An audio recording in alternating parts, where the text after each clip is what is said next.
Hello বন্ধুরা, good morning.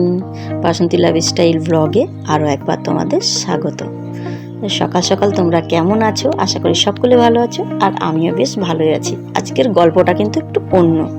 তো আমি দেখো কি কি কিনলাম মেলাতে, সেইগুলো নিয়েই কিন্তু আজকে ব্লগে এসেছি। সারাদিন কি করি আর মেলাতে গিয়ে আমি কি কি কিনেছি তোমাদের সাথে সেটাই কিন্তু আমি শেয়ার করব। তো যারা আমার ভালোবাসার মানুষ তাদেরকে অনেক অনেক ভালোবাসা রইল, আমার তরফ থেকে অনেক অনেক শুভেচ্ছা রইল। সবাই ভালো থেকো। তো চলো ব্লগটা শুরু করি। এখন বাজে সকাল 8টা। তো সকাল সকাল উঠেছিলাম ঠিকই, কিন্তু অনেক কাজ করার পর তোমাদেরকে ভাবলাম যে একটু দেখাই যে দেখো আমি কালকে 3টে 5 বালিশের ওয়ার নিয়ে এসেছিলাম। কালারটা কেমন হয়েছে তোমরা একটু বলো। তো আমার একটু বাতিকও আছে বলতে পারো, বাতিক নয়, এটা কিন্তু পরিষ্কার পরিচ্ছন্নতাটা রাখাই ভালো, তাই না? নিজের সংসারকে যদি নিজে পরিষ্কার পরিচ্ছন্ন না রাখবো তাহলে কে রাখবে? তো চলো, আমি যেহেতু মানে মেলা থেকে কিনে নিয়ে এসেছি, মেলা থেকে কিনে আনলেও তাই করি, আর বাজার থেকে কিনে আনলেও কিন্তু ঠিক তাই করি। তো কয়েকদিন বৃষ্টি পড়ছিল বলে দেখো জামা কাপড়গুলো শুকাতে দিয়েছি, আর দেখো রৌদ্র উঠে গেছে সকাল থেকে। তো চলো, এই বালতির জলটা দেখেছো লাল হয়েছিল, কারণ আমাদের মানে কুয়োর জলটায় প্রচুর আয়রন আছে। তো জলটা ফেলে দিলাম, আর ভাবলাম যে চলো বালিশের ওয়ারগুলো আগে আমি ওয়াশ করে নিই। তো ধুয়ে না নিলে না, কী বলো তো, মানে সবাই তো নিজের কি হাত দিয়ে দেখে কোনো ঠিক আছে? কোন হাতে নোংরা, হাতে ধুলো বালি নানা রকম লেগে থাকে। তো আমার বর বলছিল তো চলো, রাত্রেই বলছিল যে মেলা থেকে এসে বালিশের ওয়ারগুলো পরিয়ে দিয়ে এত ভালো লাগছে। আমি বললাম না, কাল সকাল হবে, আমি আগে কাচা ধোয়া করব, পরিষ্কার করব, রোদে শুকাবো, সেলাই করব, তারপর কিন্তু আমি ওয়ারগুলো বালিশের মধ্যে পরাবো। আর আজকে এত সুন্দর হাওয়া দিচ্ছে, দেখো ফুলগুলো জাস্ট দেখো। এই ফুলগুলো মানে এক সময় আমি টিভিতে দেখেছিলাম, একটা অ্যাড দিত। তো এটা যে আমার বাড়িতে হবে বা আমার এত প্রিয় হয়ে যাবে মানে ভাবতেও পারছি না। গোলাপের থেকেও এখন না আমার ওই ফুলটা না খুব প্রিয় হয়ে গেছে। এদিকে দেখো তোমার দাদাভাই ওভেনটা ওখানে রেখে দিয়েছে, বলেছিল যে রবিবারে আমি তো ফাঁকা থাকবো, বাড়িতেই থাকবো, তাহলে আমি কিন্তু ওভেনটা পরিষ্কার করে দেবো। আমি ঠিক আছে। তো একটা ওভেনে যেহেতু রান্না করছি, দুটো ওভেন আমার, একটা আমার শ্বশুরমশাই দিয়েছিল, আর একটা আমি নিজে কিনেছিলাম। তো যেহেতু এটা একটু খারাপ হয়ে গেছে বলে ওটা খুলে আর একটা যেটা ছিল বাড়িতে সেটাতেই এখন আমি ইউজ করছি বা রান্না করছি। তো দেখো আমি কিন্তু ওয়ারগুলো কেচে নিলাম, আর ওয়ারগুলোর কাপড়টা এতটা সুন্দর, মানে এত নরম, মানে মসৃণ তো আছে আর নরম, আর দেখতেও কতটা সুন্দর। কিন্তু আমার ছেলে সারা দিন বিছানার মধ্যে যা করে, মানে কিছু বলার নেই। মানে সাদাটা আমার নেওয়াটা ঠিকই নয়, কিন্তু কি করব, পছন্দ আমার একটু সাদা সাদা জিনিসই এখন বেশি পছন্দ হচ্ছে। তো দেখবে বিছানার চাদর টাদরও আমি সাদা কিনেছি, কিন্তু ছেলের ভয়ে না কখনো পারতে পারি কখনো পারতে পারি না, কারণ ও খাবার নিয়েও বিছানায় উঠে যায়। মানে সারাদিন তো বিছানার মধ্যে থাকে, যতক্ষণ স্কুলে যায় টিউশনে যায়, তারপরে তো সারাক্ষণ বিছানার মধ্যে। কিছু তো করার নেই, একটা ঘরের মধ্যে কিছু তো করার নেই, সেই বা কী করবে বলো। তো যাই হোক, তো দেখো এদিকে মেঘের অবস্থাটা দেখো, মানে ঘোর মেঘ হয়ে আছে আর প্রচুর হাওয়া দিচ্ছে, কিন্তু হালকা রৌদ্রও ছিল। তো মেঘটা দেখেই বুঝতে পারছো যে কি অবস্থা। তো এগুলো কাপড়গুলো কেচে কিন্তু আমি আগে সকাল সকাল মিলে দিলাম, কারণ অনেক কিছু কাজ আছে বুঝতেই পারছো। আর এত সুন্দর ফুল ফুটেছে, আর আমি আসবো না বাগানে আর তোমাদের কাছে শেয়ার করবো না, সেটা কি হয় বলো বন্ধুরা? তো দেখো ফুলটা দেখেছো কতটা সুন্দর, অনেকগুলো আজকে ফুল হয়েছে জানো তো।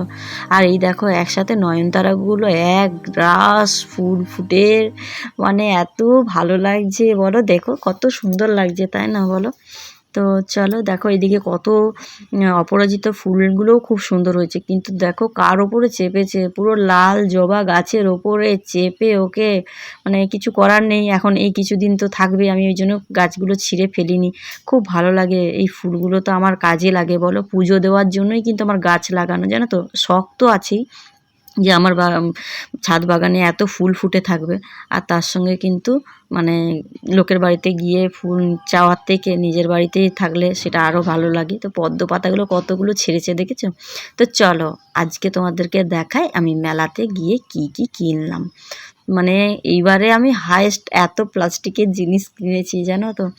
তো যেগুলো দরকার আমার সেইগুলোই আমি নিয়ে এসেছি। দেখো এটাও নিয়ে এসেছি, এটা তুমি সব কিছুই রাখতে পারো, তুমি সাজাগোজার জিনিসও রাখতে পারো বা লঙ্কার ঝুড়িও করতে পারো। আর এইগুলো তো খুবই কাজে লাগে। আমি মেলাতেই কিন্তু এগুলো কিনি, কারণ এখানে যেগুলো গেটের কাছে আসে সেগুলো খুব একটা ভালো হয় না, দামটাও বেশি হয়। আর এইগুলো দেখো আমি ছোট ছোট দুটো গামলা নিয়েছি, এগুলো সবজি ধুতে আর করতেও সুবিধা হবে। শাক টাক ধোয়ার জন্য কিন্তু খুব লাগে জানো তো, শাক ভালো করে না ধুলে না বালি থেকে যায়, ভালো লাগে না। আর তার জন্য নিয়ে এসেছি। আর একটা ভেবেছি হয়তো কোনো কিছু গাছ লাগিয়ে দেবো, এই আর কি। তা আমার তো খালি ধান্দা ওই গাছ লাগানোর, মানে কোথায় কি গাছ লাগাবো, কোন বালতিটা ফুটো করে গাছ লাগাবো, কোন গামলাটা ফুটো করে গাছ লাগাবো, এই আমার কাজ। তো দেখো এতগুলো কিন্তু কৌটো, আমি ভাবছিলাম কি যখন প্রথমে একটা একটা করে দিচ্ছিলাম, আমি এতগুলো জিনিস আমি নিয়ে যাব কি করে। তো ওদের টেকনিকটাই কিন্তু আমিও ব্যবহার করেছিলাম জানো তো। তো সব দেখো একটার ভেতরে আর একটার ভেতরে ঢুকিয়ে ঢুকিয়ে ঢুকিয়ে ঢুকিয়ে কিন্তু আমি নিয়ে এসেছি। তো প্রায় 7খানা দেখো, এখানে 3টে 4টা 5টা, আর আরও দুটো এনেছি জানো তো, এই দুটো মনেই ছিল না। এই দুটো তো জগ এনেছি, কারণ একটা সাদা তেল রাখবো, মানে একটা রিফাইন তেল রাখবো, আর একটা কিন্তু সর্ষের তেল রাখবো। কারণ সর্ষের তেল আর সাদা তেল মানে ঢালতে না খুব সুবিধা জানো তো এই জগগুলো নে। আর একটা দেখো পাখা নিয়ে চলে এসেছি, খুব গরমও করছিল, মেলার মধ্যে হাওয়াও খাচ্ছিলাম, আর পাখাটাও বেশ কিনে নিলাম, যে কোথাও গেলে এলে কিন্তু খুব সুন্দর পাখাটা, তুমি নিয়ে যেতে পারবে, ক্যারি করতে পারবে ব্যাগের মধ্যে। তো এই দেখো আর দুটো এনেছি জানো তো, এদিকে 5টা আর এদিকে 6টা, আর এই একটা 7টা। তো এই কৌটোগুলো নিয়ে এলাম একই সাইজের, কারণ আমার যে কৌটোগুলো আছে রান্নাঘরে, সেই কৌটোগুলো না কেমন হয়ে গেছে। তো তোমার দাদাভাইকে অনেক দিন ধরে বলছিলাম, ও তো আজ আনছি কাল আনছি করে হয় না, তখন বলেছিলাম মেলা আসুক, মেলাতে তোমার যা যা লাগবে তুমি নিয়ে আসবে। তো তার জন্য মেলাতে কিন্তু দেখো এই ঝুড়ি টুড়ি সমস্ত কিছু। আর একটা জিনিস এনেছি দেখো, এটাও কিন্তু আমার খুব কাজের, এটা তোমাদেরকে দেখাতে ভুলেই যাচ্ছিলাম। তো দেখো এটা কি, তো এটা বলো তো তোমরা কি, তোমরা কি এটার নাম জানো? আমি কিন্তু এটার নাম জানি না, কিন্তু এটা আমার দরকার বলে আমি কিন্তু এটা কিনে নিয়ে এসেছি। এটা কি জানো তো, সে কাস্তে, আমরা কাস্তের মতনই বলতাম, কিন্তু এইগুলো সে বড় বড় গাছের আম পাড়তে পারবে, ডাব পাড়তে পারবে। প্লাস আমি এনেছি, আমার গাছের কলা হয় তো, কলা কাঁদি কাটতে খুব কষ্ট হয়। তো তোমরা দেখেইছো আমি কত কষ্ট করে কলা কাঁদিগুলো কাটি, তো একটা লগা থাকলে ঠিক অত উঁচু থেকে কাটা যাবে। তো এই দেখো কতগুলো জিনিস কিনে নিয়েছি। আর এই দেখো, আরে বাবা এটা কিনিনি গো, এটা হচ্ছে কলমি শাকের যে ডাঁটগুলো থাকে সেইগুলো, শাকটা নিয়ে নিয়েছিলাম, বাকি ডাঁটগুলো রেখে দিয়েছিলাম, কারণ ওইগুলো থেকে আবার গাছ লাগাবো। তোমরা তো জানোই আমি কি গাছ লাগাই। তো দেখো কতগুলো নিয়ে চলেছি, এইগুলোও কিন্তু আমি ব্যবহার করব না আগে, ওই জন্য সব রেখে দিয়েছিলাম সিঁড়ির মধ্যে। যে আগে এগুলো আগে ভালো করে সার্ফ জল দিয়ে ধোবো, কারণ সবাই তো হাত দিয়ে নেড়ে নেড়ে দেখে, বলো আমি কি এগুলো রান্নাঘরে শুধু জল দিয়ে ধুয়েই রাখতে পারি? তার জন্য কিন্তু আমি একটু সার্ফ বুলিয়ে নিলাম, আর সমস্ত কিছু পাখা টাখা সমস্ত কিছু ধুয়ে দিলাম। তো নোংরা জিনিস ভালো লাগে না, নিজের সংসার সুন্দর করে গুছিয়ে রাখবো, পরিষ্কার পরিচ্ছন্ন করে রাখবো, এটাই তো আমাদের কাজ, তাই না? তারাই তো গৃহিণী, যারা এরকম পরিষ্কার পরিচ্ছন্ন কাজ করে রাখে। কিন্তু কি করব, আমার ঘরটা না খুবই ছোট, যেহেতু দেখো আমাদের ঘরটা হচ্ছে ভাগের ঘর, বলে না ভাগের মা গঙ্গা পায় না, তাই আমি গুছিয়ে রাখতে পারি না। কারণ আমার তো শুধু একার নয়, আমার 2 যা আছে, শ্বশুর শাশুড়ি আছে, তাদেরও রুম আছে। তো যারা থাকে না তারাও কিন্তু তাদের রুম বন্ধ করে রেখে দিয়ে গেছে, তাদের ভাগ তো তারা নেবেই, তাই না, শ্বশুরের অংশ যেহেতু। তো সেই জন্য না কেউ কিছু করতে চায় না এই বাড়িটাতে, জানো তো। ওই জন্য আমাদের এই বাড়িটা এরকম, নাহলে এত সুন্দর বাড়িটা, মানে যদি একটু ভালোভাবে গুছিয়ে টুছিয়ে রং টং করে রাখা যায়, তো বাড়িটা কিন্তু দুর্দান্ত লাগবে, কিন্তু কেউ কিছু করবে না। তাই ইচ্ছা আমারও নেই, আমারও ইচ্ছা আছে অন্য কোথাও চলে যাওয়ার। তো জানি না ঈশ্বর কবে আমাকে সেই জায়গা দেবে, আমি কবে আমার নিজের একটা বাড়ি, আমার মনে হয় যে কুড়ে চালা হোক তাও ভালো, তো যেন নিজের বাড়ি হয়, যেন বারবার না শুনতে হয় আমার বাড়ি আমার বাড়ি। মেয়েদের যেন তো যৌতুকে, আমার মনে হয় আমার মা বাবা বা সবার মা বাবা মেয়েদের মা বাবাদেরকে কিন্তু যৌতুকে একটা কিছু, মানে কিছু দেখ না দেখ, মেয়েকে একটা ঘর দেওয়া উচিত। তাতে একটা যদি 2টো রুম হয়, একটা বারান্দা হয়, তাও ঠিক আছে, যদি টিনের চালা হয় তাও ঠিক আছে, জানো তো। কিন্তু আমি বলবো আমার তো মেয়ে নেই, তাই নাহলে আমি কিছু দিতাম না দিতাম, আমার মেয়ের জন্য একটা জায়গা দিয়ে অন্তত একটা রুম করে দিতাম, যাতে আমার মেয়েকে না শুনতে হতো আমাদের মতন যে এটা আমার বাড়ি, এটা আমার বাড়ি। কিছু হলেই তো আমাদেরকে শুনতে হয়, তাই না, যে এটা আমাদের বাড়ি, এটা আমার বাড়ি। তো যাই হোক, খুব মানে খারাপও লাগে, কষ্ট লাগে, ওই জন্য না এই বাড়িটার উপরে আর আমার মায়া নেই সেরকম, জানো তো। মানে একসময় খুব মায়া করতাম, তো কিছু করার নেই, যেহেতু ভাগের মা, তো আমার একার তো কিছু নয়, তো সেই জন্য। তো চলো একটু কাচাকুচিও আছে, সেগুলো একটু করে নিই। ভাবলাম যে এক হাতে করে ভেজাচ্ছি, আর এক হাতে করে কিন্তু আমি ভিজিয়ে দিই, তারপরে কিন্তু বাকি কাজ আছে, জানো তো। তো তো এই হচ্ছে ব্যাপার এই ঘরটার। তাই এই ঘরটায় না কেউ কিছুই করতে চায় না। এদিকে দেখো ধুয়ে মেলে দিয়েছি সব কিছু, আর প্লাস্টিকগুলো কিন্তু জল ঝরতে দিয়ে দিয়েছি। চলো নিচে এবারে যাওয়া যাক। মানে এত কাচাকুচি সারাদিন ওই একটু জায়গার মধ্যে না খুব বিরক্ত লেগে যায়। এই যে দেখছো তো নীল মতন যে জায়গাটা, সেই জায়গাটা আমার মেজ ভাসুর ঘিরে রেখেছে। কিছুই কাজ করবে না কিন্তু মানে আমার আমার বুঝতেই পারছো তো। দেখো ছেলে আমার কী রকম করে রেখেছে বিছানাটা। আমি তোমাদেরকে বলি না, সব সময়তে ছেলে আমার কিন্তু এরকম করতে থাকে জানো তো। ও জায়গাটা নোংরা করতে থাকে আর আমি কিন্তু গুছাতে থাকি, বই গুছাতে হয় সমস্ত কিছু। ও এত বড় হয়ে গেছে কিন্তু ওর মধ্যে না এখনও যেন ম্যাচুরিটি আসেনি, কেন কী জানি। একদম বোঝে না জানো তো, সব কিছু আমাকেই করতে হয়। তো তোমাদের এর আগের দিনও একটা ভিডিওতে দেখেছি যে সমস্ত কিছু বই টই গুছিয়ে রাখতে হয়। তো দেখো সব জায়গাগুলো আমি পরিষ্কার টরিষ্কার করে আবার গুছিয়ে সেই জায়গাতেই রাখছি। কিন্তু আমার ছেলেও যদি একটু হেল্প করে তাহলে তো সেটাও ভালো হয়, কিন্তু না ও করবে না, কি করা যাবে বলো। তো চলো আমাকেই করতে হবে। আর তার জন্য কিছু কালকে মেলা যাওয়ার জন্য কিছু জামা ভেবেছিলাম যে আমি এই ড্রেসটাই পরে যাব। তো দেখলাম যে থাক, এটা পরবো না, যেটা কাল মেলা গেছিলাম সেই ড্রেসটা ছিল আমার নতুন। তো এইদিকে দেখো মিঠুকে জানলার মধ্যে রেখে দিয়েছি, মিঠুও দেখছিল আমি যখন ভিডিওগুলো করি না, ও মিঠুও দেখে যে কীভাবে মা করছে। আর এইদিকে দেখো টিন ভাঙা লোহা ভাঙা বিক্রি করতেছে, মিঠু কিন্তু সেটাও কিন্তু দেখছে, দেখবে কীভাবে দেখছে, দেখো দেখো কীভাবে দেখবে। হ্যাঁ, এবারে ওই দিকটাই চলে যাবে। এই দেখো দেখছো, একটা চোখ দিয়ে নিচের দিকে তাকিয়ে আছে যে কেউ পেরোচ্ছে, কে কী করছে সব দেখবে। ওই যে একটা ঠাকুমা যাচ্ছে, সে ঠাকুমাটার দিকে তাকিয়েছে, এই দেখো দেখেছো, সব মানে ওই রকম করে যায়। তো ভালোই লাগে মিঠুকে। তো দেখো আমার কিন্তু আবার বৃষ্টি চলে এসছে দেখো তো।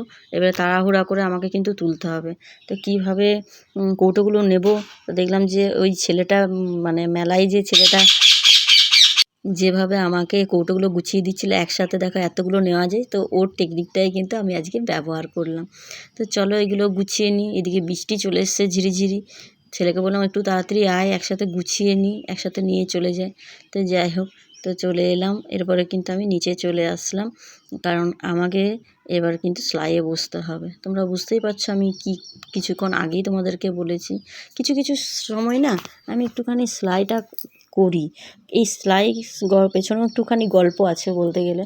কারণ যখন আমি এই মেশিন কিনি না জানো তো, আমি কিচ্ছু জানতাম না। আর এই মেশিনটা হচ্ছে পিকো মেশিন, মানে পিকোও করা যায় আবার এমনি সেলাইও করা যায়। তো ভাবলাম যখন নতুন ওয়ার এনেছি, যে কোনো জিনিস যখন আমি নতুন আনি না সেলাই করে নিই, তাহলে কী হয় বলো তো, মজবুত হয়ে যায় জিনিসটা।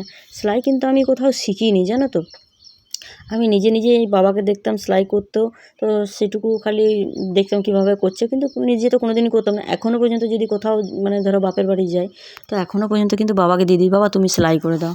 তো বাবা সেলাই করে দেয় নাইটি, চুড়িদার, যে কোনো জিনিস। তো এখন যেহেতু আমি বাড়িতে নিয়ে চলে এসেছি, দেখো এই দেখো দুটো দু রকম মুখ আছে, একটাতে এমনি প্লেন সেলাই হয় আর একটাতে পিকো হয়। তো পিকোর মেশিনের মুখটাই লাগানো ছিল, তো এখন আমি ওটা চেঞ্জ করে প্লেন যেটা সেলাই হবে সেটাই করছি। এটাতে এমব্রয়ডারি আরে সবই হয় জানো তো।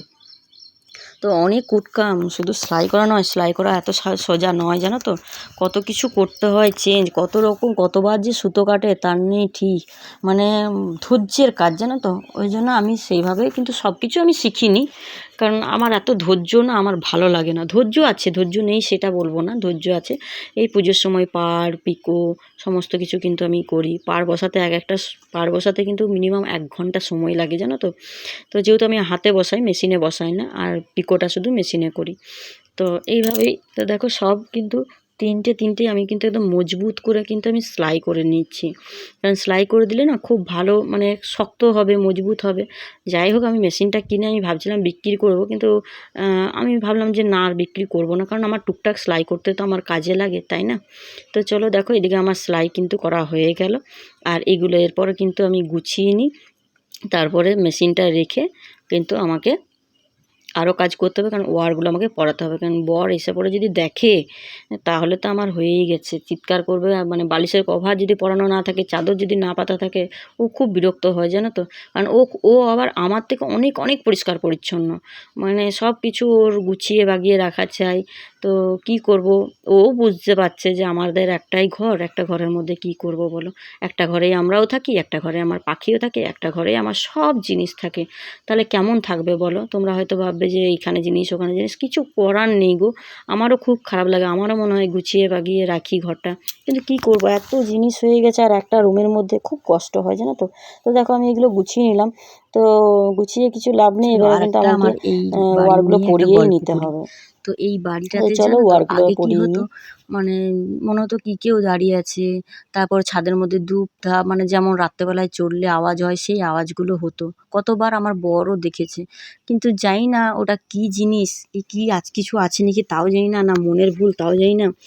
তো প্রায় দিন কিন্তু আমি দেখি যে হট করে কেউ দৌড়ে পালিয়ে যাচ্ছে বা কেউ উঁকি মেরে দেখছে, এরকম একটা জিনিস জানো তো আমার এই ঘরে কিন্তু হয়।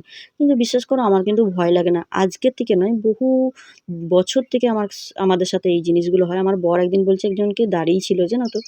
তো গিয়ে দেখছি, তারপর দেখছি আর কেউ নেই। তো যাই হোক, আমরা খালি ভাবছি মনের ভুল, মনের ভুল। কিন্তু যদি কিছু আছে, কিন্তু যদি যাই থাকুক, কিন্তু আমাদের কোনো ক্ষতি করে না।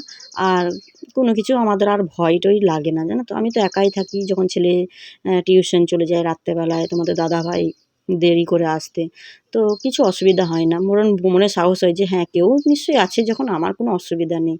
তো এই হচ্ছে আমার কিন্তু ঘরের সত্যি, সত্যি এগুলো কিন্তু ঘটনা, জানো তো?